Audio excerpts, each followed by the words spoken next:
আসসালামু আলাইকুম বন্ধুরা, আপনারাও যদি আমার মতো লোগো তৈরি করতে চান তাহলে ভিডিওটি পুরো দেখুন।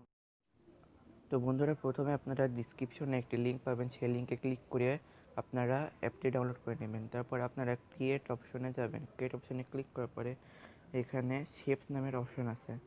তো এই অপশনটিতে গেলে আপনি অনেকগুলো শেপ পাবেন।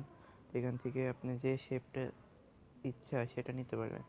তো প্রথমে আমরা লোগোর দিকে যাই, তো এখানে লোগো করবেন। ক্লিক করার পরে এখানে অনেকগুলা সেকশন আছে, 3টে সেকশন আছে। তো এখানে আমি সেকেন্ড সেকশনে ক্লিক করে এই লোগোটা নিলাম। নেওয়ার পরে এবার আমরা এই শেপসে যাব। শেপসে যাওয়ার পরে টেক্সটের জন্য একটি শেপ নিয়ে নেব। তো আমি এই শেপটি নিলাম, নেওয়ার পরে এখানে রাখলাম। রাখার পরে অ্যাড টেক্সট নামে অপশনে যাব। যাওয়ার পরে এখানে আপনার যে নাম ইচ্ছে সে নাম আপনি দিতে পারেন। তো আমি আমার চ্যানেলের নাম দিলাম। দেওয়ার পরে এখানে রাখবো। রাখার পরে এখান থেকে এবি ফন্ট নামে একটা অপশন পাবেন। এখানে ক্লিক করার পরে একটি ফন্ট আপনি সিলেক্ট করে নেবেন। তো আমি একটি ফন্ট সিলেক্ট করলাম। তারপর কালার্স নামে একটা অপশন পাবেন। ক্লিক করার পর আপনি বিভিন্ন কালার দিতে পারবেন। তো আমি কালোই রাখবো।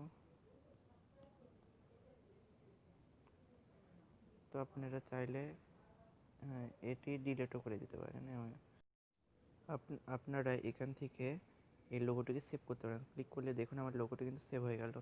পারবেন। তো ভিডিওটি ভালো লাগলে অবশ্যই লাইক করুন এবং সাবস্ক্রাইব করুন আমাদের চ্যানেলকে আরও ইন্টারেস্টিং ভিডিও পাওয়ার জন্য। আজকে